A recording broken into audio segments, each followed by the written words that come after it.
Hey there, moms and dads, welcome back to the channel and welcome to the new studio. I'm here again with another top 10, this time really focusing on one of the biggest challenges that parents face: discipline. There's a quote that's been attributed to Socrates that states, "Children today are tyrants. They contradict their parents, gobble their food, and tyrannize their teachers." Well, apparently some things never change. As long as there are children, there will be a need for discipline. And as long as there is discipline, there is hope for the next generation. So, what do you think of when you hear the word discipline?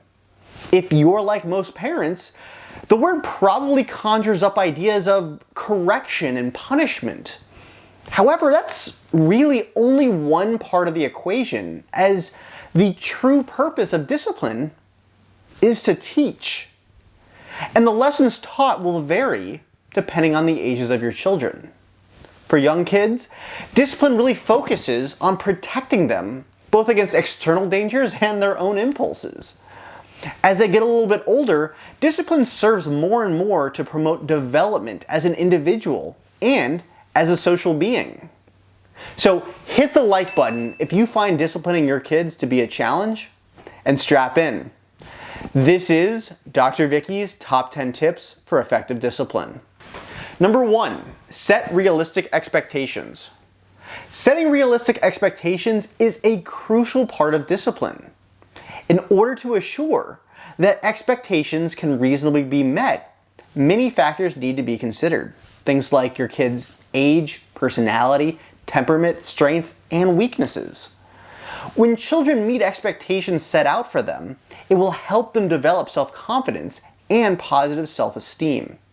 Number 2, clearly define limits. Children need structure and boundaries. These provide security and trust. Of course, they're still going to push these limits just as far as they can to see what they can get away with. But they will also be looking to make sure that they can't get out of control. Limits need to be clearly identified and adhered to. And as your children get older, your limits will need to be reevaluated. Number 3, set a good example. Your children learn by example. The way they learn to conduct themselves is the way they see you conducting yourself. As much as we may wish it weren't the case, do as I say, not as I do, is simply just not an effective parenting strategy.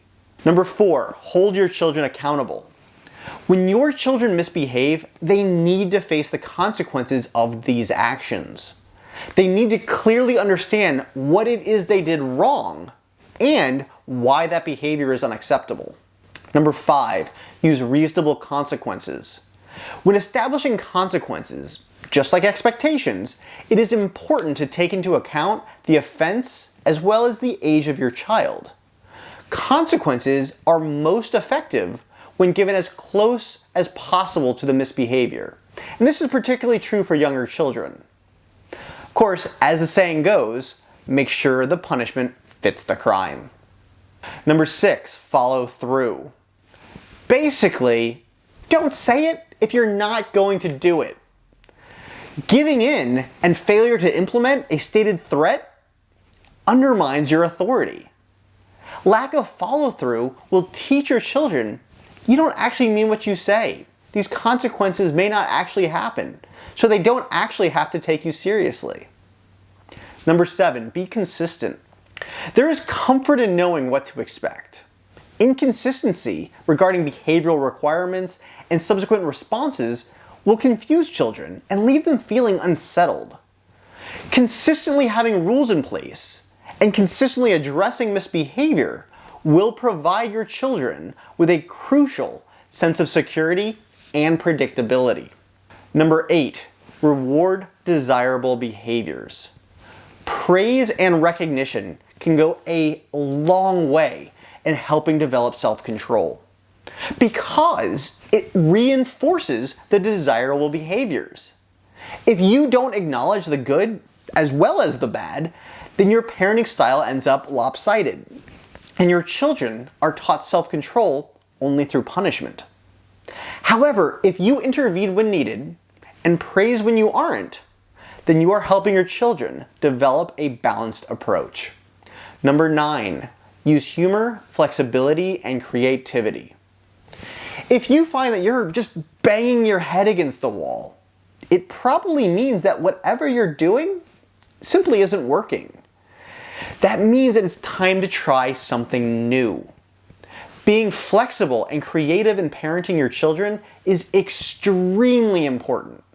The lessons taught are the same. Only the techniques may need to change.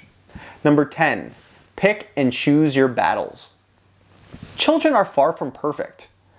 And if you wanted to, you probably could find yourself disciplining them all day long. It is necessary, of course, to address the behaviors of major importance. But try to ignore some of the little things.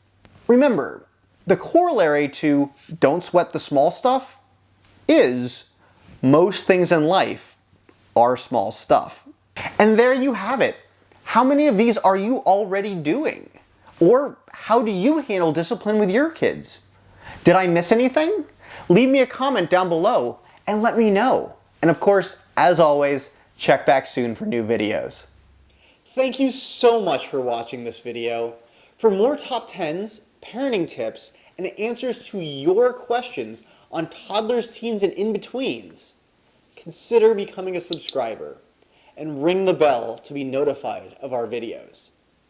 If you would like to join a community of supportive parents that are doing their best, just like you, check out our Facebook page. I'll leave a link in the description below.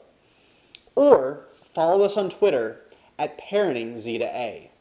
Until next time, enjoy your kids.